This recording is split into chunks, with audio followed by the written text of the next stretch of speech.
Welcome to STV news. Patancheru పట్టణంలో BJP సంబరాలు. బెంగాల్లో బీజేపీ ఘన విజయం సాధించిన సందర్భంగా పటాన్చెరులో బీజేపీ రాష్ట్ర నాయకులు ఆశీష్ గౌడ్ ఆధ్వర్యంలో పట్టాకులు పేల్చి విజయోత్సవాలు. రాబోయే కాలంలో తెలంగాణలో బీజేపీ జెండా ఎగురవేస్తాం. వెస్ట్ బెంగాల్, అస్సాం, పుదుచ్చేరిలో బీజేపీ ఘన విజయం సాధించిన సందర్భంగా పటాన్చెరులో బీజేపీ రాష్ట్ర నాయకులు ఆశీష్ గౌడ్ ఆధ్వర్యంలో విజయోత్సవ సంబరాలు. రాబోయే కాలంలో తెలంగాణలో బీజేపీ జెండా ఎగురవేస్తామంటూ ధీమా వ్యక్తం చేస్తున్న బీజేపీ నాయకులు, కార్యకర్తలు. మీడియా సభ్యులందరికీ నమస్కారం. ఇలా చాలా సంతోషకరంగా ఉంది. భారతదేశం అంతా కూడా చాలా సంతోషంగా ఉన్నారు ప్రజలంతా.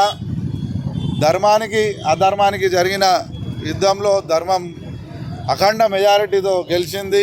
ఏ విధంగా అయితే బెంగాలే కానీ, అస్సామే కానీ, పుడుచ్చేరియే కానీ బ్రహ్మాండమైన విజయం సాధించింది భారతీయ జనతా పార్టీ.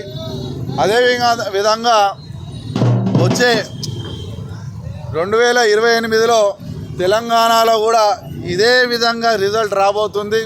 బల్లగుద్ది చెప్తున్న మీడియా పరంగా ఈరోజు గుర్తుపెట్టుకోండి, నెక్స్ట్ ఎలక్షన్లో భారతీయ జనతా పార్టీ తప్పకుండా అఖండ మెజారిటీతో తెలంగాణలో కాషాయం జెండా ఎగరబోతుంది, గవర్నమెంట్ ఫామ్ చేయబోతుంది.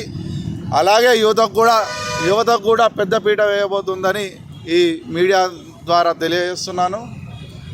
ఇంకేమన్నా అడుగుతున్నా. రాబోయే కాలంలో పక్కా తెలంగాణ గడ్డ మీద కాషాయం జెండా ఎగరేస్తారు. మహిళలకి అలాగే యువతకు పెద్దపీట వేసే ఆలోచనలో మా రాష్ట్ర ప్రెసిడెంట్ గారే కానీ, రాష్ట్ర నాయకత్వమే కానీ ఆలోచిస్తుంది.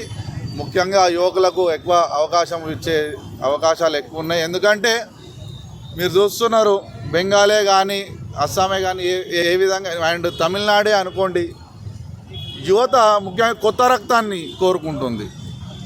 ఎక్కడైనా ఇప్పుడు మన పటాన్చెరు అనుకోండి, వచ్చే ఎలక్షన్లో తప్పకుండా కొత్త రక్తం రాబోతుంది. అండ్ భారతీయ జనతా పార్టీ నుంచి మేము ఇక్కడ జెండా ఎగరవేయబోతున్నాం, అది రాసి పెట్టుకోండి. ఎందుకంటే ఆల్రెడీ మీరు చూస్తున్నారు, ఏ స్టేట్ చూసుకోండి, ఎక్కడైనా చూసుకోండి, కొత్త లీడర్షిప్ పెరుగుతున్నది. అండ్ ఈ తెలంగాణలో కూడా ఇప్పటికే రాజకీయ నాయకులు, బాధలు అందరూ కూడా అవుట్డేట్ అయిపోయినారు. కాబట్టి మర్యాద వాళ్ళు తప్పుకుంటే మంచిది. అండ్ కొత్త రక్తానికి వాళ్ళే అవకాశం ఇస్తే ఇంకా మర్యాద ఉంటుందని నేను కోరుకుంటున్నాను. పటాన్చెరులో చెప్తున్నాం కదండి, ఎమ్మెల్యే టికెట్ తెచ్చుకుంటాము యువత నుంచే. మాలాంటి కార్యకర్తనే టికెట్ తెచ్చుకుంటాం. ఇదే పటాన్చెరులో 200% ఫస్ట్ జెండా ఇక్కడి నుంచే కాషాయం జెండా ఎగరేసబోతున్నాం. అండ్ తెలంగాణలో కూడా అన్ని కాన్స్టిట్యున్సీలలో అఖండ మెజారిటీతో తెలంగాణలో కూడా బీజేపీ ఫామ్ చేయబోతుంది.